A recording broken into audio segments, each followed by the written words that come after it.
Hi, in today's video I will show you a little bit more advanced ways of using M-Vave Chocolate with your ToneX effects. Enjoy!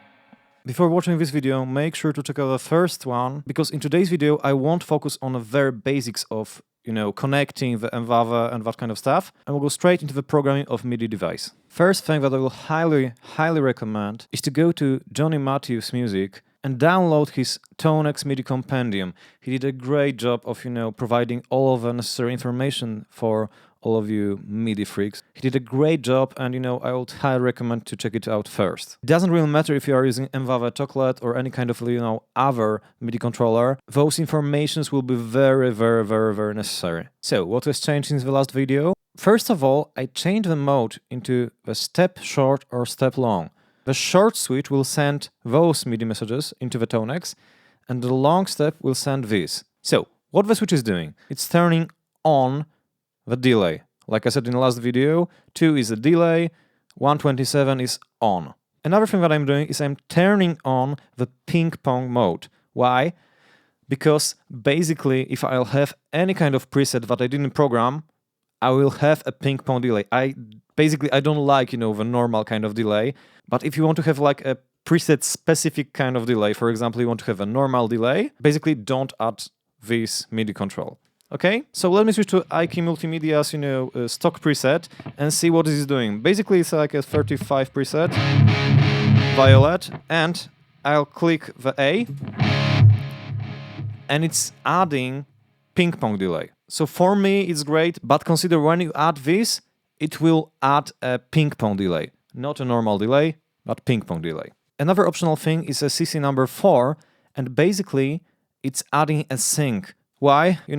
Basically, if you don't have that inside the preset, like I said last time, you have to program a delay to have a sync on inside the application. So if you want to use a tap tempo, have that on 127. And the last thing that I'm doing is an 8, and basically what it's doing, it's adding a mix. If you take a look at the chart 0, here's all of the data. So as you can see, knob on 50 basically means mix on 50 is 64. But this is a global setup, so once again, if you would like to have a certain amount of delay on specific presets, don't use this. But if you don't really care and want to have the same delay on every single preset, use this. So, to sum up, this one turns the delay on, this one turns the ping pong mode on, this one turns on the sync, and this one gives you a 50% of mix. And on a B bank, which basically means step long, you're turning the delay off. And that's all you have to know for now. So let me click this one. It turns the delay on. When I press it longer, it's turned off. So once again, short press, long press. Okay, let's go to the foot switch B, which is a chorus in my case. Let's go to the mod, and as you can see, 32, 127, it basically means that I'm turning the chorus on. Once again, on short step, okay? 33 means that I'm turning on the chorus, okay? And if you want to change it to something else, for example, you want to change it to, I don't know, Flanger, okay? Let's go to the 3, and right now you should have a Flanger.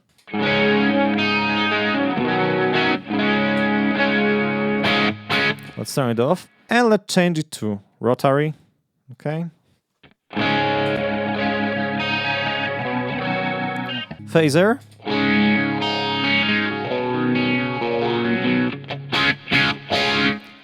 And so on. So basically, this parameter, data2, from 0 to 4 will choose either like, chorus, tremolo, phaser, flanger, or rotary, which is great. And the final thing that I'm doing is a placement, because, I prefer to have a stereo chorus, so basically I have to do it post-amp. I prefer to have a stereo rotary and tremolo. But if I were to use, flanger or phaser, I would basically use a preamp version, like, similar to, Van Halen and that kind of stuff. Okay, so let's change it to phaser and let me demonstrate. Let's add a phaser. This is number 2, okay. And what will happen right now, I'll change the modulation placement from post-amp into the preamp, okay? So once again, this will go to 0. So it turns the modulation on. This one goes into the pre section, so before the amp, and this will turn the phaser on. And let's hear what it sounds like.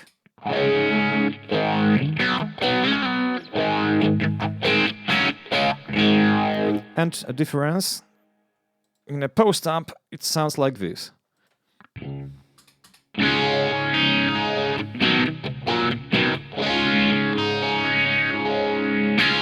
So once again, it's a matter of taste, but I prefer to have like phaser and flanger in a pre-section. And one more thing for all of Van Halen fans out there. I am one of them. What we can do, we can change the mode into the press down release.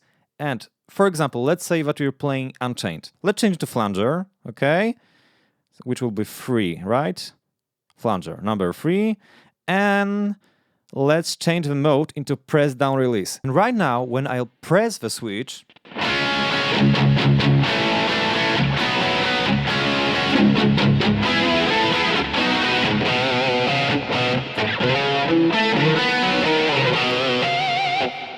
it will turn the flanger on, but only momentarily, right?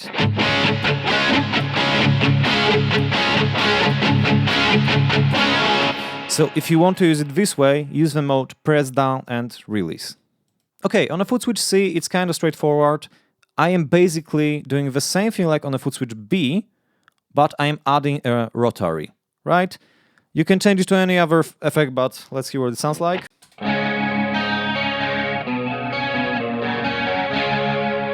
And turn it off by pressing a little longer. So once again, turn on,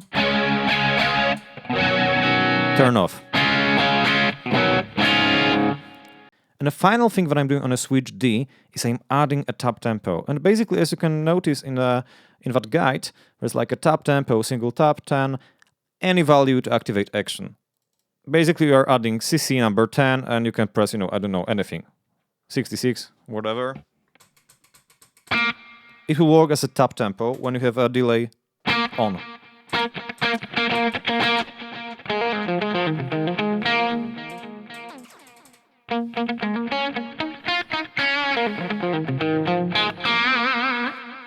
Okay, but let's say that you don't really like what I've done and you want to change something else. Let's say that you only want to have a delay and, for example, bank up, bank down.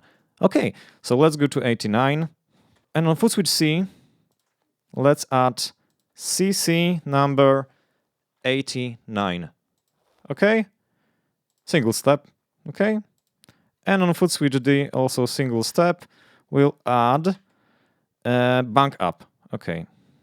So let's add this one. And CC and CC number 90. And right now you're able to change the banks.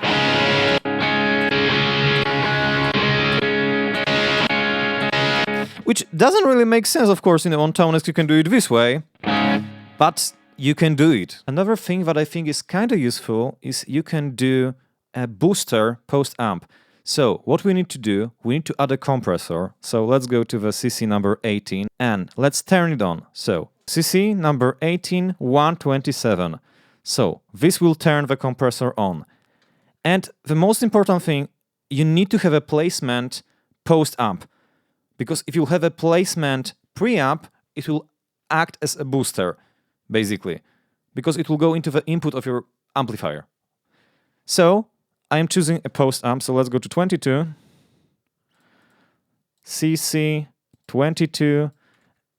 post amp 127. Okay? Okay, change the mode to step short and step long, and we need to be able to bypass it. So let's go to 18, CC, 18, CC, 18, and turn it off. Okay, let's go to the gain, let's add a CC number 20. Let's go to 110. If you will notice the chart, it will add 5 dB of gain. If you want a little bit less, boost, for example, 3, you need to go to, I don't know, 104, and that kind of stuff, okay? So, basically, now it will act as a booster, volume boost, basically. For example, for solo and that kind of stuff.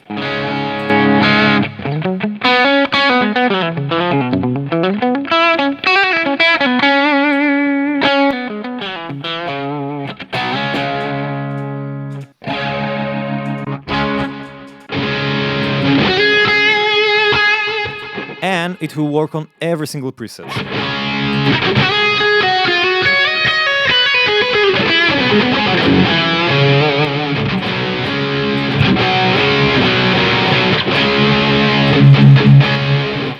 But you need to be very careful because it may clip your signal. So make sure to use it wisely. Okay, and let's say that we want to treat it as a boost, because a lot of people say that, oh, there is like no boost or overdrive before the amp. And it's not perfect, but it may work. So let's go to the position and let's change it to 0. So basically it will mean that our 5 dB boost will be before the amp. Okay, let me demonstrate.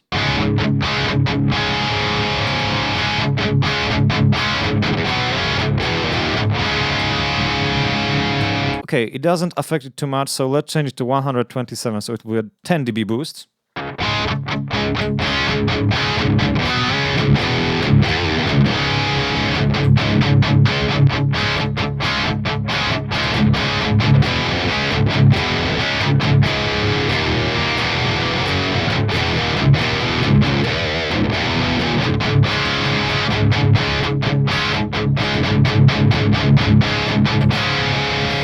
I think it may do the trick for a lot of people, so I will highly recommend to use it this way.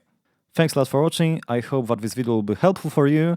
If you enjoyed the tones in that video, make sure to check out my website, which is galtonstudio.bigcartel.com. The Black Friday sale is coming very soon, so don't miss it. See you in the next video, bye!